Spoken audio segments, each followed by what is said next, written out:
Bonjour, bienvenue sur le podcast Au fil des lunes. Je suis Claire Vigrimaud. Je suis hypnologue et professeure de yoga. Vous pouvez me retrouver sur le site clairviyoga.com, KLERVYOGA.com, où je vous présente toutes mes activités. Toutes les semaines, je reçois des invités dans ce podcast qui nous parlent de leurs activités autour du bien-être, que ce soit l'hypnose, le yoga, le reiki, la sylvothérapie et bien d'autres thèmes encore. Alors sans plus attendre, voici l'épisode du jour. Dans cet épisode, je reçois Stéphane Tessier du blog Fatigue Chronique. Son blog est une véritable mine d'or sur ce sujet où, depuis 2016, Stéphane capitalise toutes les recherches qu'il a entreprises via la lecture d'articles, des livres, le visionnage de vidéos et son expérience personnelle. Entre causes possibles et solutions envisageables à ce mal de plus en plus répandu à notre époque, il nous livre des pistes pour améliorer sa qualité de vie lorsqu'on sent que l'on manque d'énergie physique ou mentale au quotidien. Nous discutons d'abord de ce qu'est vraiment la fatigue chronique et de son histoire personnelle autour de celle-ci. Bien loin de donner des conseils péremptoires, Stéphane nous encourage à passer à l'action pour déterminer les solutions qui nous conviennent personnellement. Il nous parle alors des choses toutes simples à tenter, ne serait-ce que quelques dizaines de jours, pour voir si cela engendre une quelconque amélioration, et pour ne pas d'emblée se refuser la possibilité d'une expérimentation. Avec humour et humilité, il nous livre certaines implémentations qui ont marché pour lui, comme le jeûne intermittent ou l'arrêt du gluten et des produits laitiers, mais aussi ses flops, comme le protocole d'Andrew Cutler ou les douches froides vraiment prolongées. Malgré tout, de chaque expérience, il tire un enseignement, une solution à évincer, un recalibrage à apporter. Dans ses recherches pour lutter contre la fatigue chronique, il prône une approche multifactorielle, où la curiosité est ainsi la clé pour ouvrir une porte vers de nouvelles perspectives. Son discours est aussi un formidable encouragement à développer son sens critique. Il nous met en garde contre les pièges d'Internet, où les histoires à succès, soi-disant fulgurants, de telle ou telle solution miracle, auront toujours la part belle par rapport à celles souvent tues des tentatives infructueuses. Un épisode convivial qui donne envie de s'amuser à expérimenter différentes méthodes pour lutter contre la fatigue chronique. Bonjour Stéphane, je suis ravie de te recevoir. Tu es l'auteur derrière le blog Fatigue Chronique. Est-ce que tu pourrais te présenter et nous raconter un peu ton parcours ? Bonjour, enchanté. Mon parcours, il est d'abord assez flou parce que souvent on aimerait pouvoir mettre une date bien précise ou un moment où on est tombé fatigué, on est tombé malade. Moi, je me suis toujours un peu senti fatigué, alors avec un pic notamment dans mon adolescence, mais jamais quelque chose de clair et c'est toujours été confus. Et, et j'ai toujours, depuis mon adolescence, même si ça a commencé de façon très légère, j'ai toujours voulu corriger cette fatigue et j'ai donc toujours voulu chercher quels sont les mécanismes.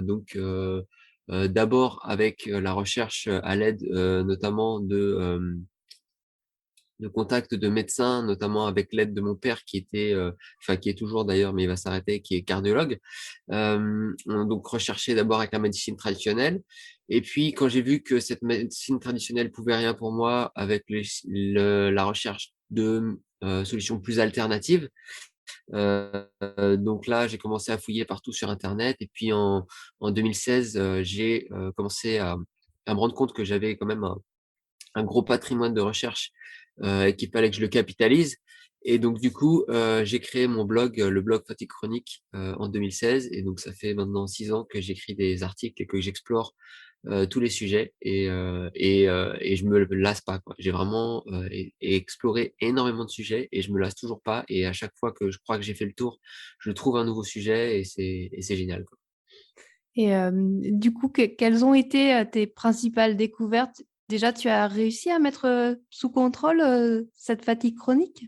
Alors déjà, non, j'ai réussi à, sinon je m'arrêterais de chercher.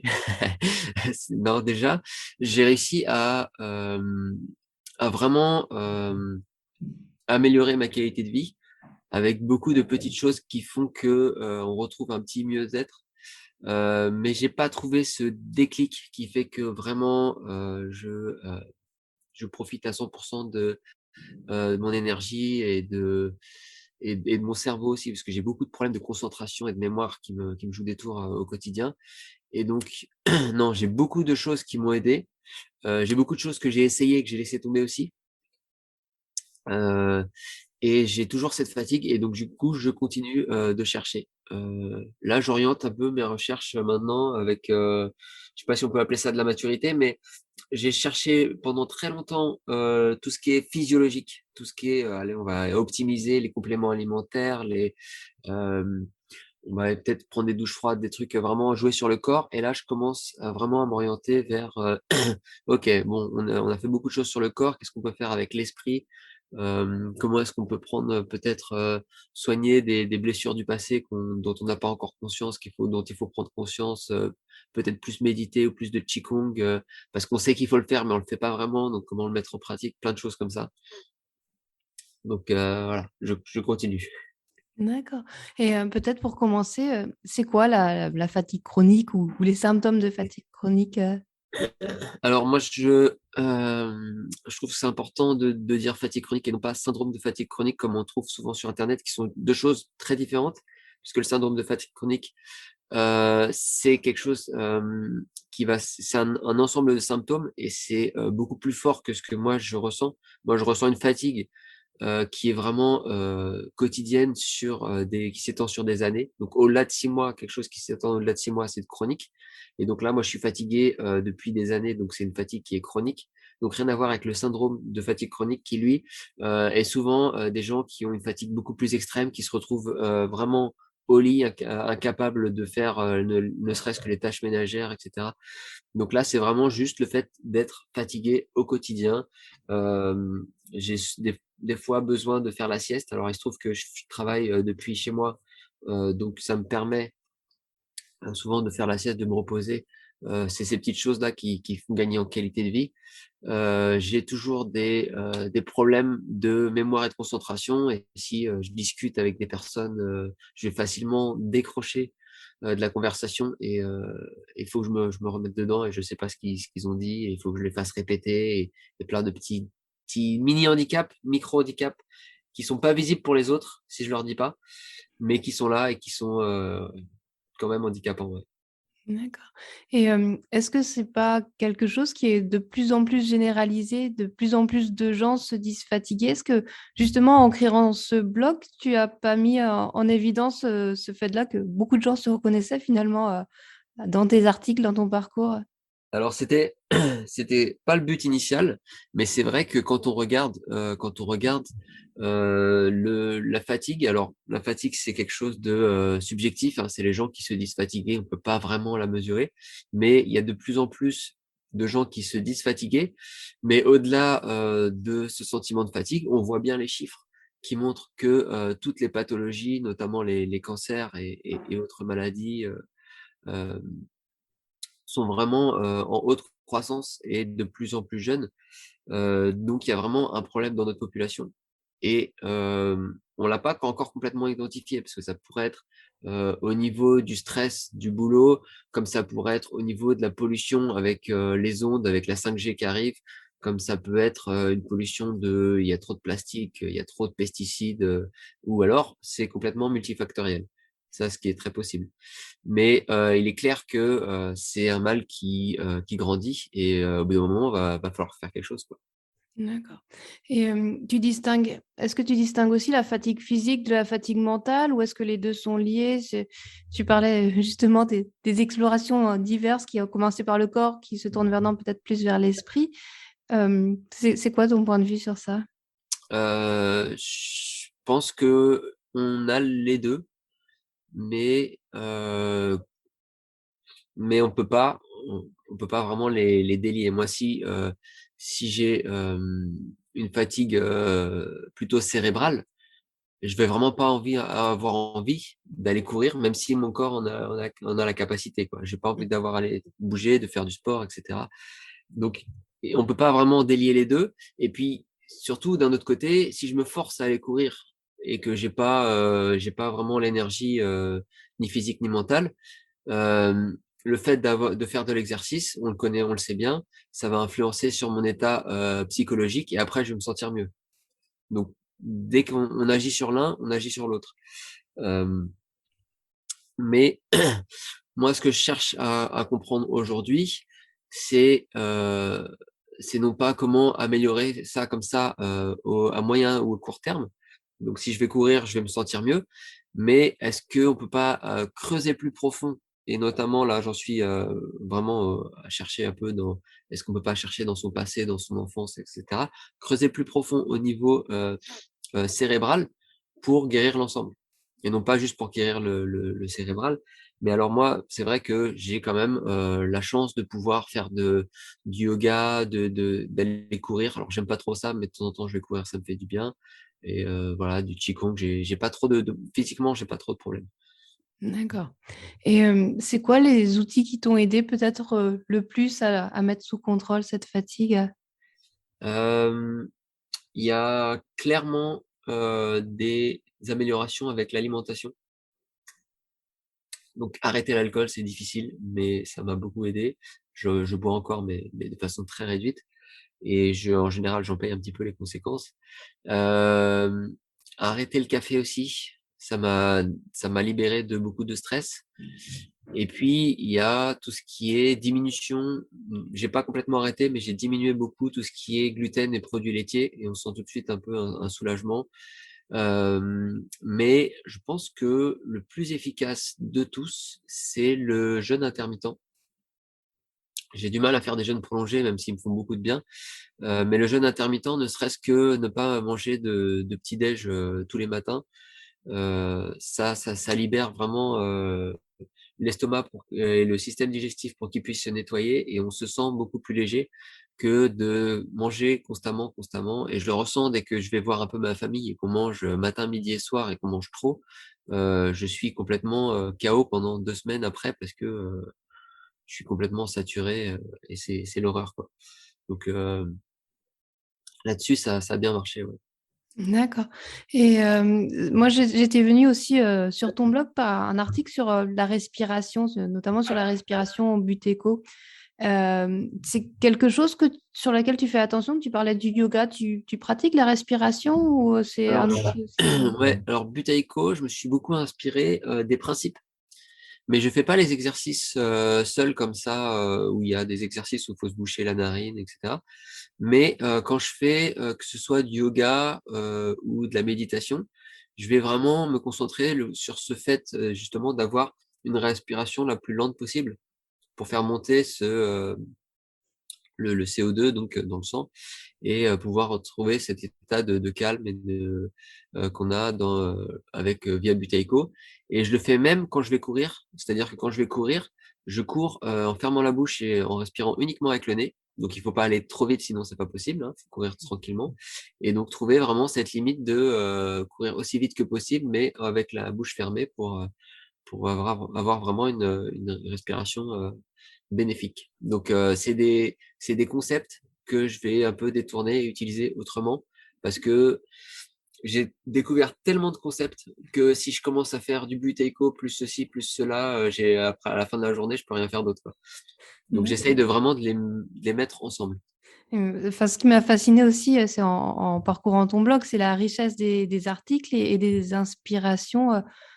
Ça te vient d'où? Enfin, comment se passent tes recherches? Parce que la respiration, c'est vrai, on peut aller dans tous les sens. Il y a Buteyko, il y a Wim Hof, il y a vraiment énormément de choses pour le mieux-être. J'ai fait du Euh, Wim Hof aussi, ouais, ouais, ouais. C'est c'est assez violent, mais c'était intéressant, mais j'ai fini par, abandonner, ouais. Alors pour, mes sources d'inspiration, c'est une très bonne question. Bah, elles sont multiples. Il y a d'une part le fait d'aller lire des livres. Ça, j'aime bien parce qu'on s'enferme vraiment dans une vision d'un auteur et dans son univers et c'est vraiment assez agréable. Après, j'ai, des personnes que je vais suivre sur YouTube et ça, c'est très pratique parce que ça fait pas forcément perdre de temps dans le sens où, je vais pas forcément rester devant la vidéo à écouter, mais je vais le mettre parce que c'est des gens qui parlent, je vais le mettre à côté de moi et puis pendant ce temps-là, je vais cuisiner ou je vais faire autre chose et du coup, tu peux comme ça, en ayant les mains libres, donc j'ai des sources, d'inspiration également YouTube. Je lis des articles, beaucoup d'articles. Alors ce que je fais pour lire des articles, c'est non pas les lire sur mon ordinateur, mais je les envoie sur ma liseuse et je les lis, le soir. ma femme ne comprend jamais parce qu'elle lit des romans, de la science-fiction, tout ça, et elle me dit: «Mais pourquoi tu lis toujours des articles scientifiques? Là, ça va t'empêcher de dormir». Mais ça ça m'empêche pas de dormir, et c'est beaucoup mieux pour les yeux aussi que de passer trop de temps devant l'ordinateur. Déjà que je fais des sites web, donc je suis déjà toute la journée sur l'écran, et j'ai facilement les yeux secs, et cetera. Hem, donc on a, les livres, les articles, les vidéos YouTube, mon apport personnel de je vais expérimenter ce que j'ai vu et je vais en tirer des conclusions, et donc je vais à essayer de vraiment de de donner un peu de personnalité à mes articles, avec tout cet apport personnel, et d'ailleurs souvent j'ai plein d'idées quand je dors ou quand je médite, c'est là que viennent les idées.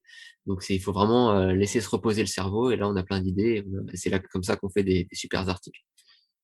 Et je crois que tu expérimentes aussi, beaucoup sur toi. Il y a, des expériences qui se sont bien passées, des expériences qui se sont moins bien passées dans cette recherche, de trouver un petit peu l'outil, pour lutter contre la fatigue chronique? Ouais, ouais, ouais.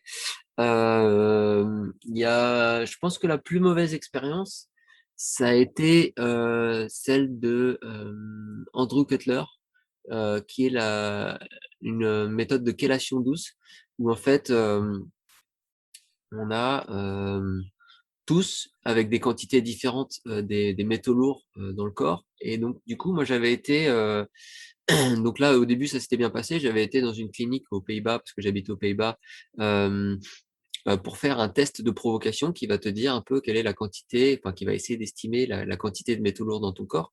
C'est pas toujours hyper précis parce que, si tes métaux lourds, ils sont ancrés dans tes os ou plus profond de tes muscles, ils vont pas forcément tous sortir tout de suite. Mais ça te donne vraiment une première image, une bonne image de ce que tu as en termes de métaux lourds dans le corps. Et puis il m'avait dit: «Bon, bah, finalement, toi tu tu pas trop intoxiqué, ça va, tu pas besoin de rien faire». Et moi, j'avais refusé ce diagnostic et j'avais dit: «Bon, je vais quand même essayer de voir, il y a un protocole qui est assez léger, donc je vais l'essayer». Et ce protocole d'Andrew Cutler, pour faire simple, ça consiste à, pendant 3 jours d'affilée, prendre des, gélules toutes les 3 ou 4 heures suivant ce qu'on prend, la nuit, y compris la nuit. Donc tu te réveilles la nuit pour prendre tes gélules et tout.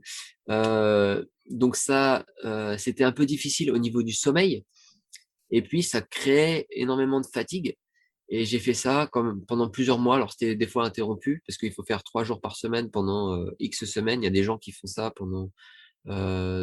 ça jusqu'à plus de 100 fois, 150 fois. C'est difficile, c'est vraiment un protocole très difficile. En plus, il faut, prendre énormément de compléments alimentaires pour, compenser justement ce qu'on fait subir au corps, quoi. Et donc j'avais beaucoup de fatigue et j'ai pas eu donc c'est beaucoup de contraintes, et j'ai pas, eu les bénéfices que j'espérais avoir. Au bout d'un moment, j'ai dû dire stop et j'ai arrêté. Mais ça m'a permis de découvrir quand même, il y a toujours du bon quelque part.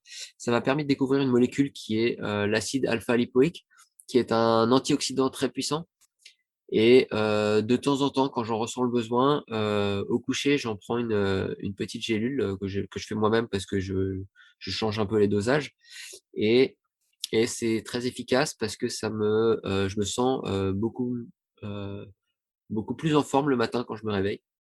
Alors j'ai pas envie de créer une dépendance, c'est pas quelque chose que je vais faire toutes les nuits, c'est vraiment, quand je sens que j'ai besoin d'un petit boost, que je suis vraiment pas en forme. Mais j'ai créé un article d'ailleurs sur cette molécule qui est très intéressante. Mais il y a toujours du bon et du mauvais. Je pense que ça, c'était ma plus mauvaise expérience parce que c'est énormément de contraintes et tu pas les bénéfices derrière.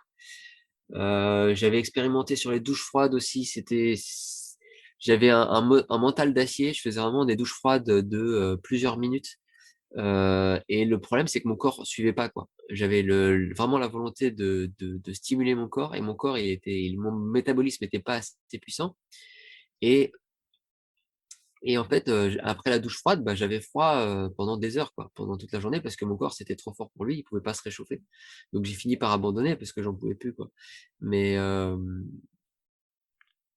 voilà, là aussi, j'ai appris à recalibrer les douches froides et à prendre une douche, plutôt, normale, chaude, et à la fin seulement, finir par 1 minute de froid seulement, et là, là, ça marche beaucoup mieux, quoi. Donc à chaque fois, ça peut pas être uniquement négatif. Il y a toujours un petit positif, il y a un petit quelque chose que je vais, garder pour moi, pour ajouter, d'une autre façon. Et voilà, il y a beaucoup d'autres expériences que j'ai fait. Alors je sais pas si je vais peut-être pas toutes les faire. Mmh. Et enfin, du coup, tu conseillerais aux personnes d'expérimenter par elles-mêmes ce qu'elles ont besoin, vers lequel elles ont envie d'y aller? Ou alors il y aurait des conseils un petit peu génériques qui feraient du bien à tout le monde? J'ai toujours un peu, du mal avec ces conseils génériques, parce qu'on est vraiment tous différents et c'est un peu le problème d'internet, c'est que,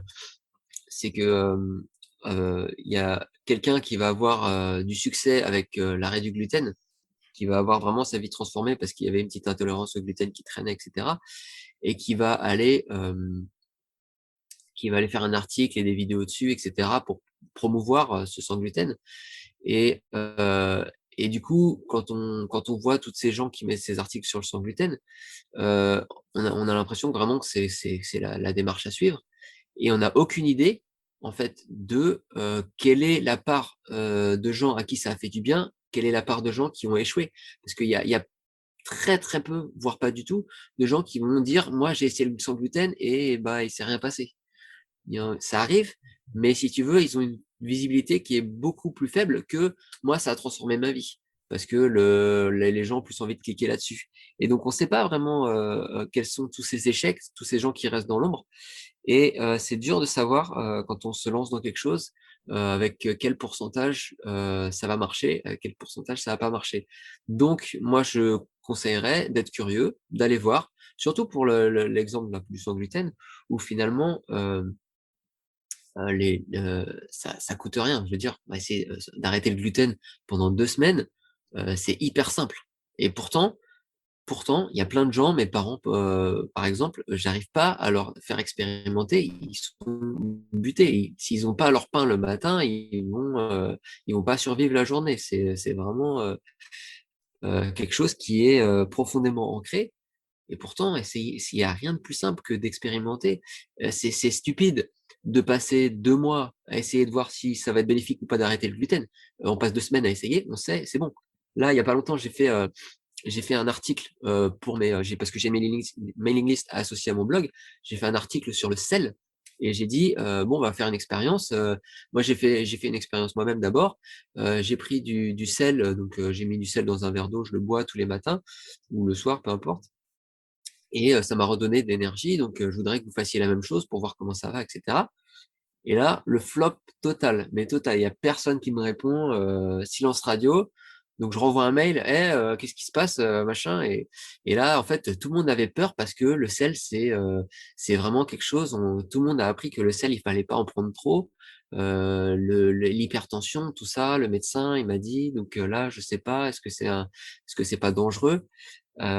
Donc vraiment, on s'accroche à ce qu'on nous a expliqué, notamment quand ça vient du monde médical, alors là, on n'y touche pas du tout, quoi et on se refuse, l'expérience, parce que le mon médecin m'a dit que et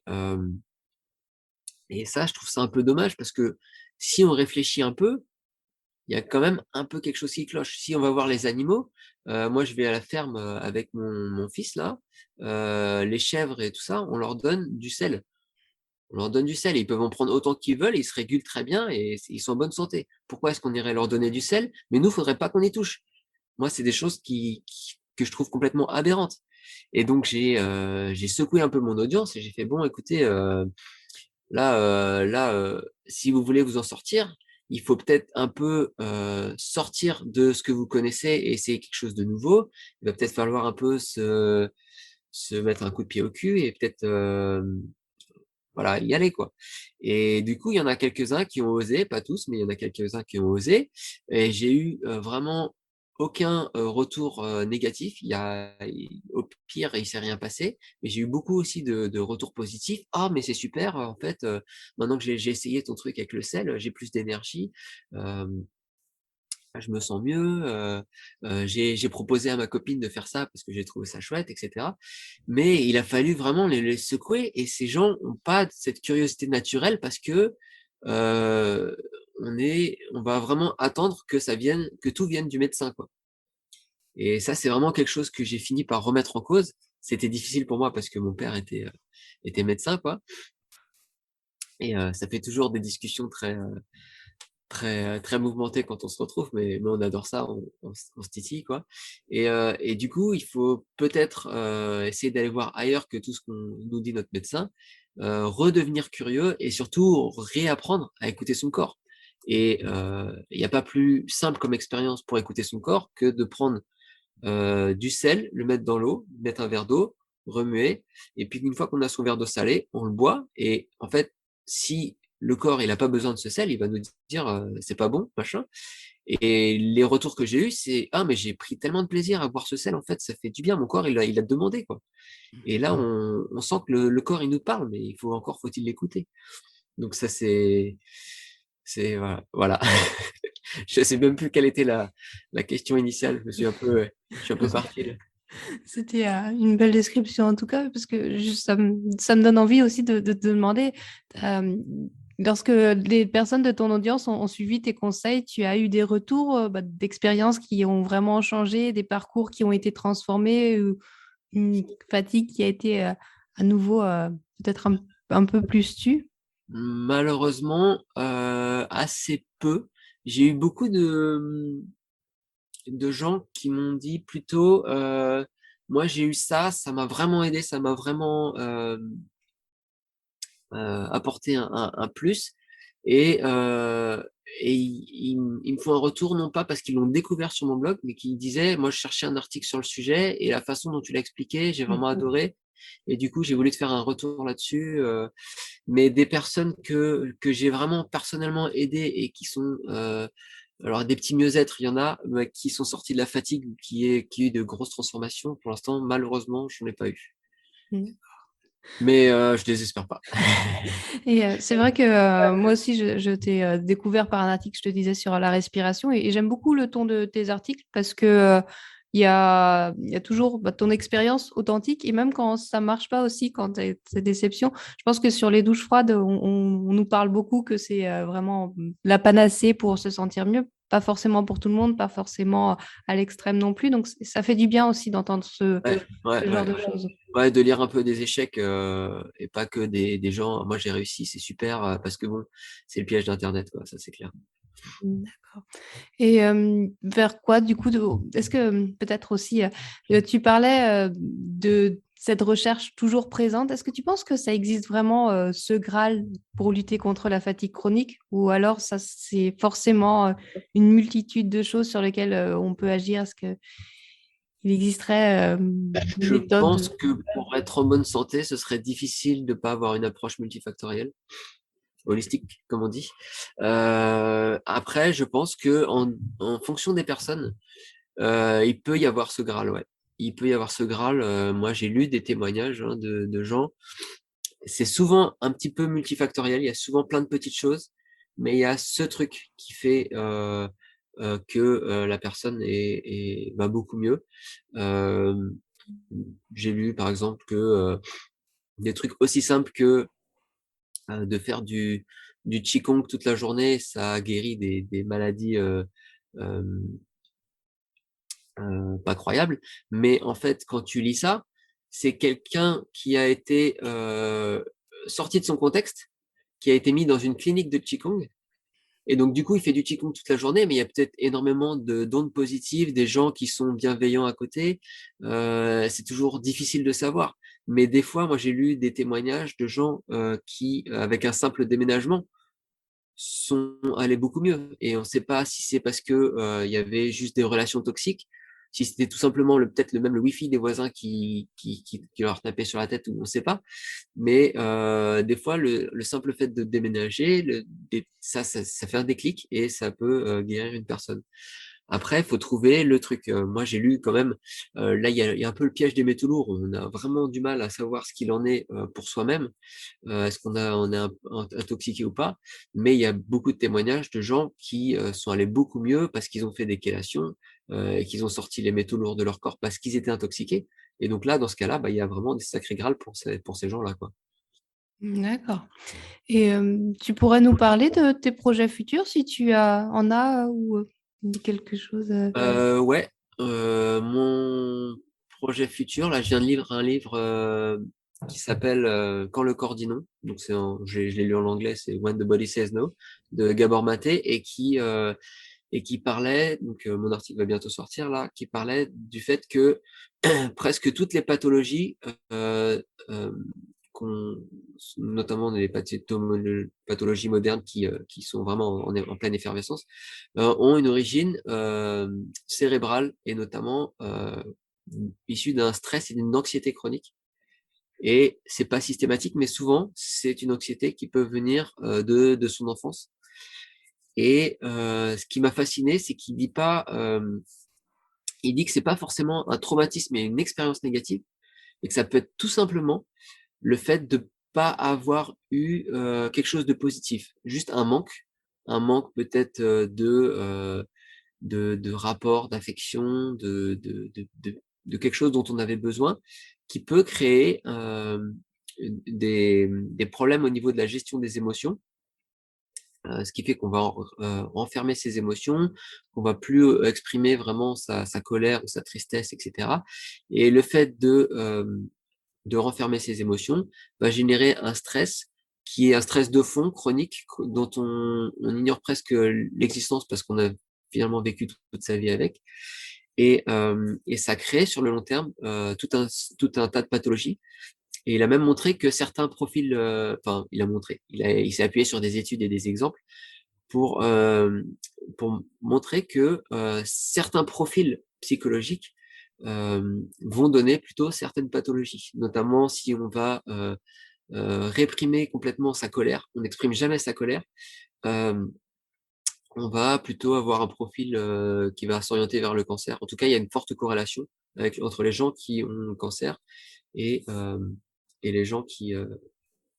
Et donc, euh, attends, je me perds là parce que là, je suis à 200% depuis tout à l'heure et comme tu sais, j'ai des problèmes. Donc, je reviens sur mes émotions, ouais.